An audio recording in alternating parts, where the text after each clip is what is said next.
Fala gurizada, tudo certo? Aqui é o Marcelo do Nerdverse Cast, trazendo aí o review de um dos filmes que eu mais estava esperando ao longo desse ano, que é o Gladiador 2, velho, né? Gladiador 1 é um dos meus filmes favoritos da vida, e eu tava esperando o 2 aí mais com dois pés atrás, porque eu tava com receio do que poderia vir pela frente, mas falando de forma curta, clara e direta, eu gostei muito, achei um baita filme.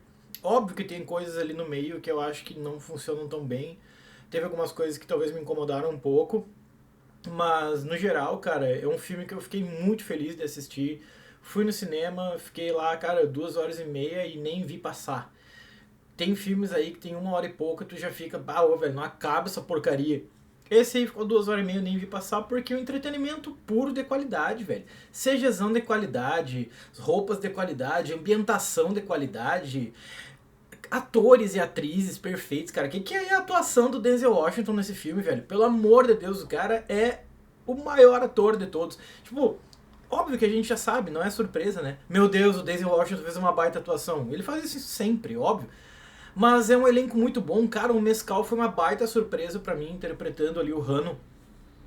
O Pedro Pascal já tá em ascensão faz um bom tempo, então é uma baita atuação.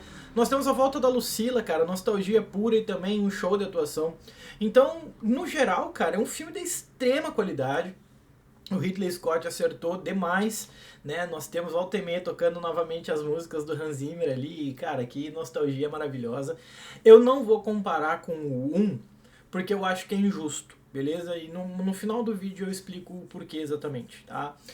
Talvez outras pessoas consigam fazer essa comparação, talvez de forma um pouco mais racional. Eu não vou conseguir. Mas mais pro final aí do vídeo eu vou explicar exatamente o porquê que isso acontece, tá? Mas tem algumas coisas que eu gostei, teve outras coisas que eu não gostei. Nós vamos ver isso aqui ao longo do vídeo. E claro, eu sou um aficionado pela história de Roma. Eu vou trazer aqui alguns elementos históricos interessantes sobre a história de Roma também para enriquecer um pouco o nosso conhecimento, também. Então, eu acho que o filme ele vai girar em torno, obviamente, do mesmo princípio ali que nós vemos no Gladiador 1, né, cara? A gente começa achando que é um bagulho apenas de vingança, assim.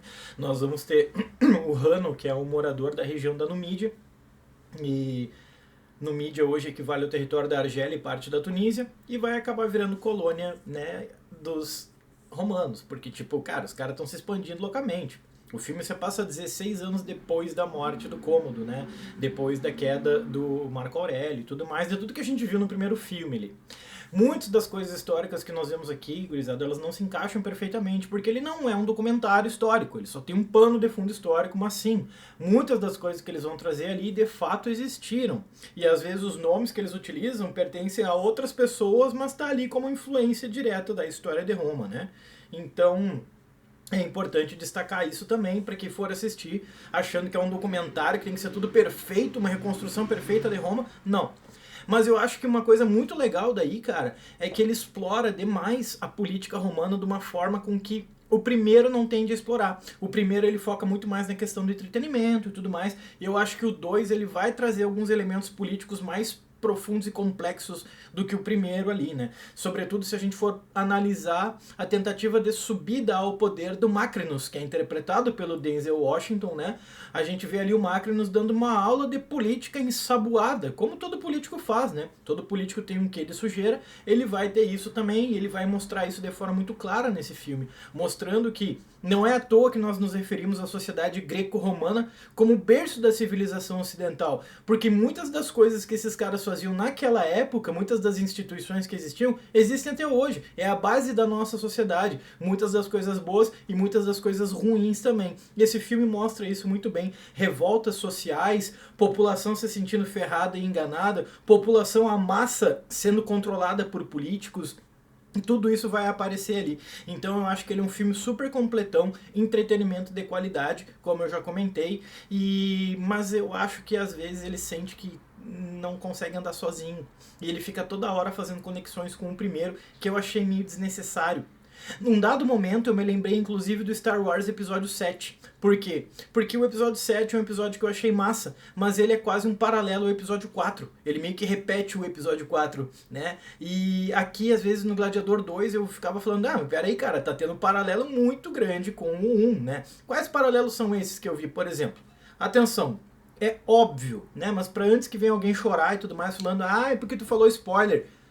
Mano, é óbvio que eu vou fazer spoiler, é óbvio que eu vou falar spoiler. Eu tô fazendo um review do filme falando das coisas que eu gostei, das coisas que eu não gostei. É óbvio que vai ter spoiler. Então, se quiser evitar spoiler aí, mano, já fique sabendo. Vai ter spoiler. Não tem como fazer o review do filme e não falar disso, tá? Então, é importante destacar algumas coisas do tipo... A gente vai ver a Lucila tentando dar um golpe, né, se juntando com uma galera, novamente com o Graco, que lá no 1 também ela se junta com ele, né, o senador romano, para tentar derrubar um imperador, no caso lá era o Cômodo, aqui são os irmãos, o Geta e o Caracalla, e é bizarro assim, porque tipo, é a mesma coisa, velho, né? Nós vemos ali um cara que perde tudo, que é o Rano, né, interpretado pelo Paul Mescal. E aí ele vai perder tudo, vai ser vendido lá numa região desértica, vai começar a treinar como gladiador, vai crescer muito nas arenas, vai fazer sucesso entre a galera. Em vários momentos eu falo, ah, peraí, cara, eu tô vendo o 1 com nomes diferentes aí, basicamente, né? E às vezes nem tão diferentes assim, porque a Lucila e o Graco estavam lá no meio. Então eu acho que o filme ele teve um pouco de medo e insegurança de andar sozinho. Mas é uma pena, porque ele conseguiria andar sozinho perfeitamente. É um baita filme, cara. É um baita filme, sério. Quem for assistir vai gostar muito, mano. Quem for assistir vai ser uma baita surpresa. Eu tava com o pé atrás. E no fim saí super feliz do cinema, acho que faz justiça ao primeiro, não decai, beleza? Mas ele tem medo às vezes de andar com as suas próprias pernas e fica se apoiando demais no primeiro, fazendo conexões e coincidências no roteiro, que às vezes é um negócio tipo, ai, sério, que ia acontecer isso? Todos os cantos do mundo ia acontecer exatamente nesse momento isso. Mas de novo, é roteiro, tem que ter, né, para o filme poder funcionar e ter o entretenimento ali, muitas vezes tem que ter essas partes no roteiro que a gente fica, ai, sério que vai ter isso? Pra dar continuidade, né? Então são coisas perdoáveis, assim. Eu só acho que de fato ele podia ter tido mais coragem de ir por um outro caminho, talvez, de não focar tanto em conexões e se preocupar tanto em conexões com o primeiro. Porque o contexto político que você passa nesses 16 anos depois da morte do Marco Aurélio, da queda do Cômodo e tudo mais, da morte do Maximus, já tem um contexto histórico interessantíssimo por si só. E o filme não tende a abordar isso não, viu? O filme não tende a abordar isso. O filme nem fala, na verdade, porque se a gente lembra do final do primeiro, a gente vê o Maximus, antes de morrer, depois de matar o Imperador Cômodo, ele passa o poder pro Senado para reinstalar uma república. E aí do nada no 2, 16 anos depois, nós temos dois irmãos lá, uns caras extremamente mimados, que é o Geta e o Caracalla, sendo imperadores de Roma. Tu fica, ué, mas o que houve? E às vezes tu fica ao longo do filme meio que esperando, vai ter alguma explicação. E não tem, velho, não, eles não vão explicar. E na história real é muito interessante, na verdade, cara. Logo depois que o Cômodo caiu, nós vamos entrar no ano de 193 depois de Cristo. Lembrando, não é um documentário, então as datas não batem, elas não são todas fiéis à história real, tá? Mas na história real, quando o Cômodo cai, ele morre assassinado, nós vamos ter um ano que ficou conhecido como o ano dos 5 imperadores. Cara, o bagulho é tão pesado que o Senado nomeia um imperador novo, né, um prefeito urbano da região de Roma, chamado Pertinax. E ele vai ficar 3 meses no trono até ser assassinado. E aí nós vamos ter nesse mesmo ano mais 4 pessoas se candidatando ao cargo, se autonomeando imperador de Roma. Olha a bagunça do negócio, né? Quem vai chegar ao poder é um cara chamado Lúcio Severo, vai mandar matar a guarda pretoriana que matou o Pertinax, né? Então olha só o caos político que está acontecendo. E o Lúcio Severo governou por um tempo e quando ele morreu ele deixou os 2 filhos dele instituídos no poder, que é o Geta e o Caracalla. Pouquíssimo tempo depois o Geta morre e o Caracalla acaba meio que assumindo sozinho ali no século 3 depois de Cristo, né? Só que assim, é um pior que o outro, né? E o filme deixa isso muito claro. Às vezes a gente olha e fala, nossa, mas a forma com que esses filmes, tanto o Gladiador 1 e o Gladiador 2, retratam os imperadores é sempre da pior forma possível. Uma galera despreparada, uma galera mimada, debochada, muitas vezes cruéis. Sim, Roma é isso, cara. Se começar a estudar Roma, e eu indico fortemente aqui para quem viu esse filme e se interessou demais, eu indico fortemente o livro de uma historiadora chamada Mary Beard, beleza? Ela é muito, mas muito conhecedora do tema. E ela não escreve apenas em tom acadêmico, ela escreve em tom pra galera que é entusiasta da história de Roma, beleza? Agrada tanto acadêmicos quanto entusiastas. Então vale muito a pena do livro, tanto SPQR, como o livro Imperador de Roma, que vai falar sobre alguns imperadores e tudo mais de forma bem aprofundada e completa. Indico fortemente, então, para quem se interessa aí pela história de Roma, beleza?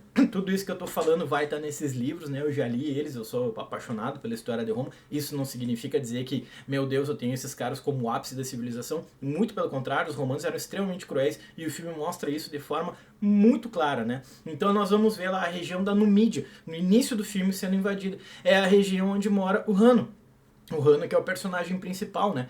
Então os romanos vão estar chegando com as suas galés, né? Com seus triremes, basicamente, e eles vão avançar em direção à Numídia, equivale à atual Argélia e parte da Tunísia também ali na África, né? E eles vão dominar aquela região. Vamos lembrar que em 200 depois de Cristo, que é quando esse filme está se passando, os romanos já controlam tanto território no entorno do mar Mediterrâneo que a cada 5 pessoas que vivem nesse planeta, um vive dentro do Império Romano. É muita coisa, mano. É muita coisa.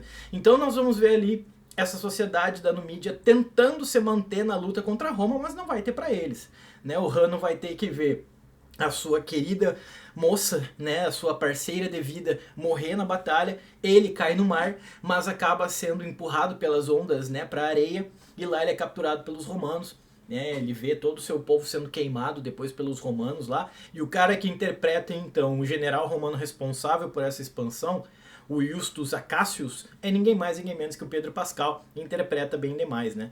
Então, o que vai acontecer? Bom, nós vamos ter uma coisa histórica bem interessante aí, cara. Os romanos, eles construíam seus navios, as suas galés, de tal forma que na frente elas tinham esporões. Esses esporões, eles eram utilizados, sobretudo, para tu não parar do lado paralelo do navio inimigo e abordar ele. Não, é para atropelar o navio. Então, eles colocavam esses esporões de metal na frente com o objetivo de atropelar o navio inimigo. Essa coisa simples dá uma vantagem extrema para os romanos na guerra. E o filme mostra isso, né? Num dado momento ele acaba mostrando isso, achei interessante demais. Utilizam escravos aos montes, gurizada. A escravidão é gigantesca dentro de Roma nessa época. Na fase imperial, a escravidão dentro de Roma atingiu o seu ápice. Nós temos cerca de 15 pessoas escravizadas para cada pessoa livre dentro do Império Romano num dado momento. É muita coisa, cara. E nós vemos ali naquelas galés, né? Quando o Pedro Pascal ou Justus Acacius manda subir as velas porque tá muito vento, ele manda colocar os remos na água. Quem é que vai remar? Aquele monte de escravizado que tá lá embaixo, né? Remando e remando e remando. Imagina o peso daquilo ali em direção à Numídia. Vai ter briga, vai ter briga, vai ter briga, mas os numidianos acabam sendo capturados, o Hanno é capturado. Vai ser vendido. Quem vai comprar é um cara chamado Macrinus, que é um mercador político ensaboado, sedento por poder, né? O Denzel Washington. Ele vai ser marcado, quase como gado, né? Porque é o que eles faziam com seus escravizados, né? O cara vai ser marcado ali.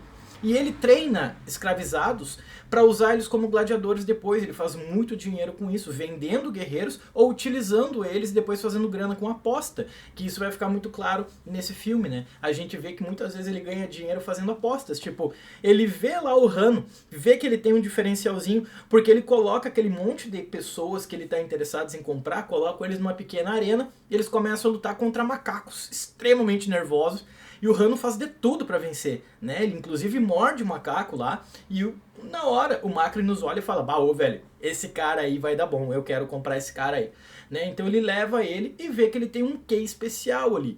E segundo o Macrinus é porque parece que ele exala uma raiva e isso difere ele dos outros guerreiros ali. Claro, mano, o cara perdeu sua parceira de vida, o cara perdeu o território em que ele vivia, acabou se tornando um território completamente destruído, né, pelos romanos, parte da província romana, e ele perdeu tudo que ele tinha, basicamente. O cara chegou no fundo do poço. A única coisa que movimenta ele agora é o sentimento de vingança. E quem ele quer vingança? Ele diz que vai trabalhar pro Macrinus, tá, eu vou ser o teu guerreiro, eu vou lutar as tuas batalhas, vou fazer dinheiro pra ti, mas uma coisa eu quero em troca. Eu quero a cabeça do Acacius. Aí tu fala, cara, mas por que o Acacius? Bom, porque é o general, né, o Pedro Pascal, responsável pela dominação da Numídia. Então tu fala assim, nossa cara, mas isso aí, se tu for ver, é igual ao primeiro. É o Maximus ali lutando para tentar reaver a sua honra depois da morte da família dele, de ter sido escravizado. Ele conversa lá com o cara que comprou ele, o Próximo, e fala, ó, vou lutar para ti, mas assim, quando eu tiver a chance eu vou pegar o Imperador. É muito parecido, assim. Então, às vezes tem umas conexões que tu fica, ah, ô velho, peraí, vai por outro caminho, não chega tão próximo assim, porque pode parecer que o filme tá com medo de andar sozinho, né? E de fato. E aí a gente vai ter também uma coisa que eu achei super interessante, cara, as atuações dos imperadores, porque agora a gente vai ter duas linhas que se dividem. A gente vê o drama do Pedro Pascal, ou do Justus Acacius, voltando para Roma como vitorioso, sendo recebido com louros e rosas e presentes e homenagens, né, como todo guerreiro romano voltava depois de uma nova conquista. Ele vai lá conversar com os imperadores e na hora a gente vê que tanto Geta quanto Caracalla são dois caras extremamente babacas, assim, são extremamente infantis. E ele tá lá, tipo, né, tendo que aguentar os caras. E eles falam, quer alguma coisa e tal. E ele fala, não, eu só quero passar um tempo agora com a minha esposa, quero ficar com a minha mulher lá, quero passar um pouco de tempo em paz. Ele fala, não, nós vamos conquistar a Pérsia agora. Ou seja, o cara mal chegou em Roma e eles já estão querendo expandir. Gente, o reinado do Geta e do Caracalla é marcado por uma expansão massiva, assim. Eles querem expandir cada vez mais. Só que eles esquecem de cuidar do Império Romano, do que eles já têm. Cara, a galera morre de fome à torto e direito, não tem comida, não tem grãos para todo mundo.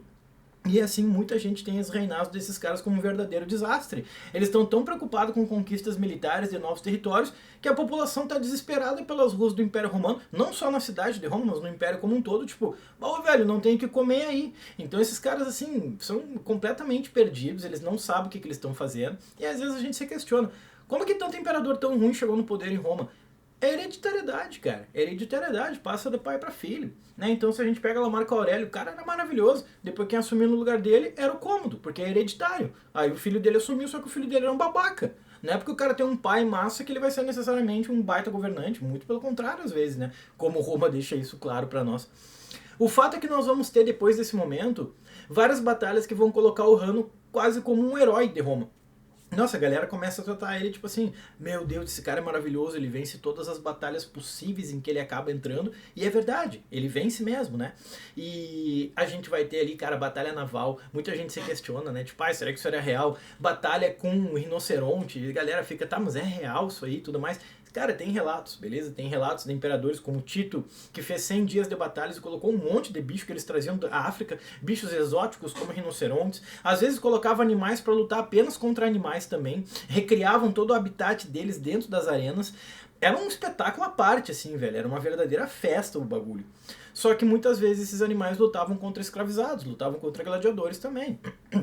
A gente vê ali a cena dos macacos, a gente vê a luta contra o rinoceronte, a gente vê uma batalha naval. Cara, muita gente não sabe que tinha batalha naval. Quando viu lá no trailer, falou, é sério que o cara vai inventar a batalha naval dentro do Coliseu. Só que não tá inventando, de fato tinha, beleza? O Coliseu era um espetáculo à parte, velho. Que bagulho tinha espaço para quase 60 mil pessoas, né? A gente vê que tinha uma coberturinha massa para cair sombra nas pessoas. O filme não deixa isso muito claro, mas ele tinha uma divisão muito específica. Quem ficava perto do chão da arena era a galera da elite, eram os patrícios. Os plebeus tinham que ficar na parte mais afastada, na parte mais lá em cima, nas arquibancadas superiores, assim. Então é uma divisão muito grande. Mulheres também, quando tinham espaço para entrar dentro dessas arenas, elas tinham que sentar na parte mais alta lá em cima, né? Então elas não podiam se aproximar tanto. O filme não deixa isso muito claro, não explora muito essa questão. Mas as batalhas, como eu falei, são maravilhosas. As armaduras, as lutas, os movimentos, as espadas, é tudo de extrema qualidade ali. E a gente vê que o Hanno não é um guerreiro qualquer. A Lucila bota o olho nele e fala, eu sei quem é esse cara aí. Por quê? Porque num dado momento a gente vai ver que tipo os imperadores estão lá fazendo festa com os senadores e tudo mais. E aí o Macrinos vai lá. Aí eles pedem, a gente quer um entretenimento aí para quem veio para nossa festa, para os nossos convidados. Nada melhor do que eu colocar 2 escravizados, 2 guerreiros para lutarem até a morte aqui. Aí vem um cara, né, que é tipo, é de um senador, e vem o Macrinos com o Hanno. E aí fala, luta aí. Os 2 lutam, o Hanno vence e tudo mais. O Caracalla, ele fica tão, meu Deus, esse Hanno é muito bom, cara. Vai até ele e pergunta pra ele, tipo, tá aí, meu, de onde é que tu vem? Ele não responde, mas ele recita um poema do Virgílio, cara. Um dos maiores poetas que já viveu no mundo aí, ele recita Virgílio. Como que um bárbaro da Numídia vai falar de Virgílio? Então o Caracalla fica, meu Deus, olha isso, cara. É quase como se ele estivesse vendo um ser exótico. Lembremos que os romanos eram etnocêntricos ao extremo. Eles se sentiam civilizados, superiores, e todo o resto é inferior. O que não for romano, automaticamente é animalesco, é bárbaro. É assim que eles tendiam a tratar as pessoas. Então ele recita aquilo ali. E aí depois a Lucila fica sabendo que esse cara, o Hanno, falou isso. E aí ela começa a fazer conexões. E aí a gente lembra, talvez, da maior conexão que esse filme tem com o 1, que é o fato do Hanno ser o Lúcius, o filho dela. né? Lembra do Lúcius lá, que tava sempre com o Cômodo e que era também filho de um cara chamado Lúcius Verus? Ele vai aparecer agora e a gente descobre que é o Rano. Aí tu fala, pá, mas é muita coincidência, né, meu patrão? Meu Deus do céu. Esse tipo de coisa aí, mas enfim, né, mano? Coisa de filme, acontece, faz parte. Mas sim, é bem questionável a ideia, né? Mas o fato é que o Rano é o Lúcius, cara, né? Lúcius Verus Aurelius, neto do Marco Aurélio, né? E assim, tem um papinho, tem umas fofocas que a gente vê o Macrinus discutindo com outros senadores ali. A gente vê eles falando, muita gente falava que o Lúcio Verus nem gostava de mulheres, então é muito provável que o Lúcio, o filho, nem seja filho dele. Né? Muita gente achava que inclusive ele era filho do Cômodo, que seria fruto de uma relação incestuosa. E aí a gente descobre que não, na verdade não é filho do Cômodo, é filho do Maximus, velho. O Maximus teve uma relação com a Lucila e dela nasceu o Lúcius. E por isso que o Maximus ficaria tão preocupado então com o Lúcius no final do primeiro filme.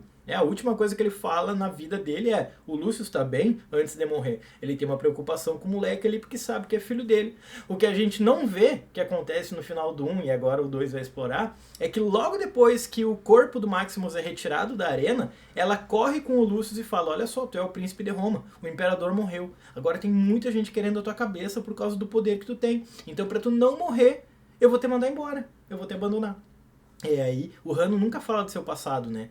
Por quê? Porque ele era um fugitivo, mano. Ele teve que ir embora de Roma, ele viveu no Egito, como o filme mostrou. Depois foi parar na Numídia, foi abraçado pelos numidianos, conheceu lá a parceira da vida dele. E agora volta pra Roma forçadamente, né? Só que no início ele renega a mãe. Eu até achei meio estranho, na real, nesse filme, porque num dado momento ele renega a mãe fortemente. Ela vai atrás e fala: ai, Lúcio, meu filho, eu sabia que era tu. Ah, não quero papo contigo. Aí meia hora depois ela vai lá e fala: ai, Lúcio, meu filho. Ele fica: ai, mamãezinha, eu não quero te perder. Eu falo: ô, meu patrão, te decide aí, velho, entende? Então é um tipo de relação que muda muito rápido, assim, né? Mas, de novo, não tira o brilho do filme, é só uma coisa que eu achei engraçada, assim, a forma com que isso muda muito rapidamente, né? O fato é que a Lucila, de novo, nesse filme, vai tentar organizar um golpe aqui. Ela vai se juntar com o seu marido, o Justus Acácios, que é o cara que o Lúcio quer a cabeça, né? Porque, óbvio, é uma sensação de vingança, assim.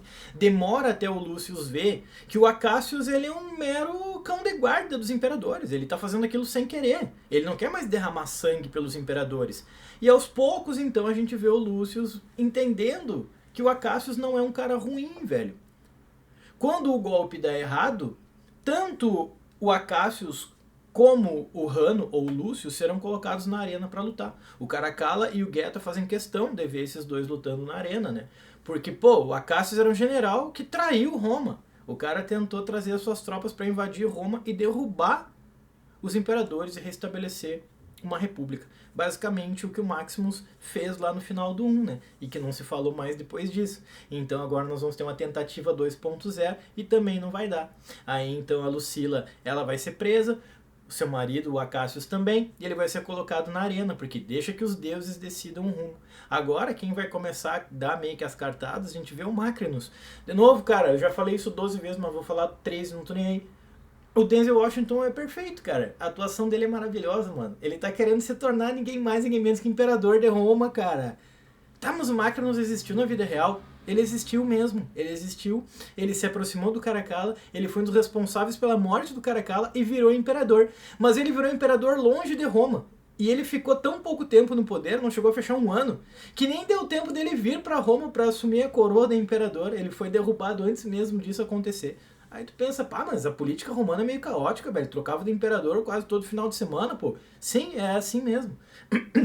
Esse filme deixa isso de forma muito clara, né?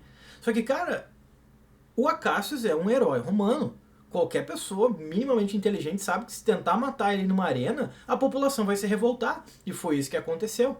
O Macri não sabia disso, ele queria isso. Ele quer que a população se revolte contra os imperadores, para eles morrerem, né? Ele inclusive matar os caras, mostrar a cabeça deles, virar o grande herói e consequentemente tomar o poder. Né?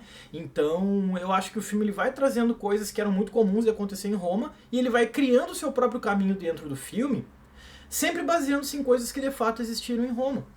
Vamos lembrar que o Geta e o Caracalla vão entrar num dado momento em briga, gerada pelo Macrinus. O Macrinus vai usar aquele momento para matar o Geta, né? Para matar o Geta e sobra só o Caracalla. Dos dois irmãos, então, sobra só o Imperador Caracalla, que na hora ele acaba nomeando, então ele convoca o Senado para nomear como primeiro e segundo cônsul, cara, o macaco de estimação dele, e segundo cônsul, que é talvez a segunda pessoa mais importante, né, representando o governo do imperador, o braço direito do imperador, no Senado e nas funções executivas, nós vamos ter o Macrinus, que é o que ele queria.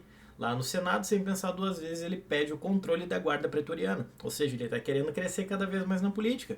Sendo Caracalla um moleque extremamente mimado e sem saber o que fazer, ele está sempre tratando o Macrinus como amigo dele, sem saber que o Macrinus está utilizando ele. O Denzel é o cara, velho. Porque tu olha ele no início ali, pô, ele parece um cara bonachão, mas parece um cara massa. Aí tu vai vendo que ele é sedento por poder e tá disposto a atropelar todo mundo, matar todo mundo para chegar ao poder, né? Então, ali parece que ele vai conseguir, parece que vai rolar, mas não. Né? A Lucila, antes de ser levada para a arena para ser morta pela guarda pretoriana na frente de todo mundo, ela dá o anel do Marco Aurélio e do Maximus, ela dá para o Lúcius. E o Lúcius utiliza esse anel, ele dá para um amigo dele, o médico Ravi, e fala, olha só, tu vai ir até as tropas que estão estacionadas aqui perto, e tu vai falar que o general deles vai entregar esse anel. E diz que o Lúcius, príncipe de Roma, né, neto do Marco Aurélio, voltou. Ou seja, ele está querendo organizar um exército para entrar em Roma e esperar aquele momento de festividades ali para invadir, dar um golpe e derrubar o Caracalla, né? Óbvio que o Macrinus não sabia disso. Então, quase vai estourar uma guerra civil no final do filme ali. Porque quando as tropas começam a entrar para defender o Lúcius e talvez reestabelecer uma república, o Macrinus faz com que o Caracalla coloque então as suas tropas na rua, gerando uma guerra civil. Isso só não vai acontecer porque o Hanno vai sair de dentro do Coliseu, né? A população enlouquecida com tudo que está acontecendo, morte de dois heróis, a Lucila, filha do Marco Aurélio, e a morte do Justus Acacius, né? O grande general expansionista de Roma. A população está ensandecida, está atacando fogo pelas ruas de Roma, e a guerra civil está se aproximando. Quem contém isso é o Hanno. É o Lúcius, porque ele vai lá e se apresenta como príncipe e fala, vamos parar de brigar pelos outros. Ele é um cara que tinha tanto nojo de Roma. Lembra no início do filme lá, quando ele estava escravizado, ele estava entrando em Roma e ensinando para as pessoas que estavam junto com ele, escravizadas, qual é o significado da loba de Roma, né? Alimentando Rômulo e Remo, que é a grande lenda de criação de Roma, onde os irmãos Rômulo e Remo, que haviam sido abandonados no Rio Tibre pela mãe depois da cidade deles ter sido atacada, eles foram criados por uma loba, cresceram, brigaram entre si, o Rômulo acabou fundando Roma e acabou se tornando o primeiro rei de Roma. É óbvio que isso é uma lenda, né? Mas os romanos utilizam muito essa loba como seu grande símbolo, assim. E ele explicava, e a gente ficava, tá, mas por que esse cara sabe tanto de Roma, né? A gente ainda não sabia que ele era o Lúcius, mas num dado momento ele fala, cara, Roma, tudo que toca, infecta. Essa é uma cidade doente. Ele tem essa visão extremamente pessimista sobre Roma, porque eles são extremamente cruéis, mas eles pagam de civilizados e que os outros estão errados. E assim, ele está completamente certo de falar isso, né? Só que lá no final ele vem com o discurso do avô dele. Marco Aurélio tinha a Roma dos sonhos, ele sonhava com uma Roma perfeita e unida. Quem sabe a gente não faz isso. Aí os dois exércitos baixam as armas e falam, pô, é isso aí. Nós vamos ter uma briga entre o Macrinus e ele, né? E o que é legal aí? É legal, é um fanservice total, eu sou meio chato com fanservice, às vezes eu não curto muito, mas foi da hora de ver, né? Porque nessa última batalha, quando ele foi levado ali, ele usou a armadura de ninguém mais, ninguém menos do que o Maximus, que estava lá nas criptas do Coliseu. A armadura dele estava pronta lá e escrito na parede ainda Maximus, né? Óbvio que completamente conveniente. Aí ele vai colocar aquela armadura que tem os dois cavalos do Maximus, um de cada lado, né? E aí ele usa então aquela armadura. E quando o Macrinus vai tentar matar ele, ele fica fincando a espada, mas a espada não entra. Por quê? Porque tá batendo na armadura do Maximus, tá batendo na armadura do pai dele. Ou seja, o pai dele está em outro mundo, está em outra realidade, está em outro lugar e tá ali ajudando ele de alguma forma. Isso eu também achei que tem muita conexão com o 1, tá? Porque muitos diálogos que tem, sobretudo entre o Maximus e o Juba, os dois estão sempre conversando sobre tem alguém te esperando do outro lado, tu já perdeu alguém, o que será que nos espera do outro lado? Esse filme também tá toda hora explorando essa ideia do que tem do outro lado. Tem alguém te esperando do outro lado? Volta e meia a gente vê a figura do Lúcius parado numa praia, cruzando um rio e tudo mais, todo aquele simbolismo da morte para os romanos, né? Então isso é muito forte também dentro do 1, né? Logo, é outra conexão que a gente faz com o primeiro filme. De novo, cara, eu achei maravilhoso, beleza? Eu achei um baita filme. Um detalhe histórico interessante que talvez as pessoas podem se questionar. As batalhas navais, eu falei, parece que não tinha, mas tinha, né? Animais, também tinha. luta com o tubarão? Não, os tubarão eram colocados ali basicamente só para decoração, tá? Mas uma coisa que eu acho interessante, a gente fala, pô, mas o Caracalla nomeou mesmo aquele macaquinho como primeiro cônsul. Cara, é porque tem uma lenda em Roma, beleza? De que um imperador que tinha pavor do Senado, nomeou o cavalo dele como primeiro cônsul de Roma, para demonstrar todo o desprezo que ele tinha pelo Senado. Ele fala, meu, sabe quem é que eu vou colocar aqui para me representar dentro do Senado? Eu vou colocar o meu cavalo, e vocês vão ter que aplaudir, e vocês vão ter que aceitar, porque quem manda aqui sou eu. A gente sabe que durante a fase imperial de Roma, o conflito entre Senado e imperadores era direto, cara. E a gente vê isso nesse filme, né? Porque quando ele nomeia o macaquinho lá como cônsul, todo mundo fica aplaudindo. Os caras acham estranho, mas fica, salve o macaquinho e tudo mais. Entende? Então é o medo, né, cara? É aquela briga política.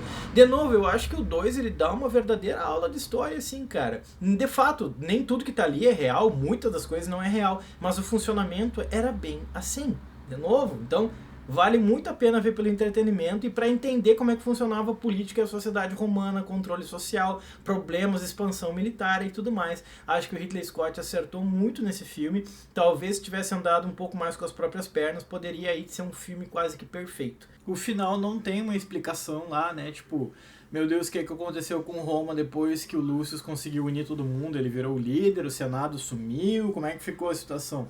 Bom, o que acontece é que basicamente o Lúcio ele volta então para a arena dos gladiadores e ele começa a pegar a arena, né, a areia, e fica ali olhando para ela, meio que conversando em silêncio com seu pai e vendo ali o espaço onde a mãe morreu. Porque se a gente for parar para pensar, um simbolismo muito grande por trás disso, porque é naquela arena, é naquela areia que morreu o seu pai, é naquela areia que morreu a sua mãe. Então ali tem muito sofrimento, né? Aquilo ali é um símbolo, é um trauma muito grande. Imagina o cara tem que andar todo dia indo pro trabalho, passar na frente daquele lugar ali, velho. Né? Então ele volta lá, parece que como fazendo uma espécie de homenagem ao seu pai, uma espécie de homenagem à sua mãe, que ele conseguiu reaver o contato, fazer as pazes com ela, depois de muitos anos sem ver ela, né? Fechando o filme, então, assim, deixando esse final em aberto, sem saber direito o que acontece, de fato, né? Mas com o Lúcius vivo, e apesar de toda derrota e trauma que ele teve no caminho, no fim das contas, ele venceu, né? Aí lá no início do vídeo eu falei que por que eu não comparo com um, porque é injusto. É porque eu não consigo desvincular o primeiro da minha memória afetiva. E aí eu vou ficar olhando para o passado com um olhar muito, mas muito nostálgico. Então é óbvio que se eu comparar um com o 2, eu vou dizer que um é melhor. Primeiro porque o roteiro é original, o do 2 tem muita coisa do 1 ali. Mas eu não quero fazer injustiça, porque parece que eu tô falando mal do 2. E não é isso. Mas quando eu assisti o 1, por exemplo, eu assisti porque o meu pai foi alugar uma fita VHS desse filme, que era lançamento. Olha, mano, fita VHS, eu era um molecote. E eu assisti aquilo ali na sala da minha casa, eu, meu pai, minha mãe, meu irmão, minha irmã. Todo mundo assistiu junto ali, eu fiquei, cara, vidrado na TV falando, meu, o que eu tô assistindo aqui, meu Deus do céu, melhor coisa que eu já vi na minha vida. Fiquei me imaginando como um gladiador, sei lá quanto tempo depois, porque até hoje eu me imagino, sim. Então foi um filme que me marcou muito, sacou? E aí, cara, o 2, como é que eu assisti? Eu saí correndo do trabalho pra dar tempo de chegar no cinema, assisti sozinho e vim correndo pra casa pra fazer o vídeo, pra dar tempo de postar e tudo mais. É diferente, né? É outro momento da vida, já não tem mais aquele brilho que a criança tem, né? A gente chega na fase adulta e vai perdendo esse brilho. Então eu não posso comparar um filme que eu vi no auge da minha vida de criança ali, da felicidade, de comparar com a vida de adulto que eu tô assistindo ele depois, entende? Então eu não vou conseguir desvencilhar o filme 1 das minhas memórias afetivas e da minha nostalgia. Então eu não quero fazer comparação nenhuma, tá? Então no fim das contas eu acho que os dois filmes vão ter coisas, tipo, maravilhosas, assim. Os dois merecem ser assistidos e que esse filme traga mais entusiastas aí pra história de Roma, que é um negócio muito interessante de estudar. Tá, valeu, gurizada, se cuidem, até a próxima aí e tamo juntão, valeu, é nóis.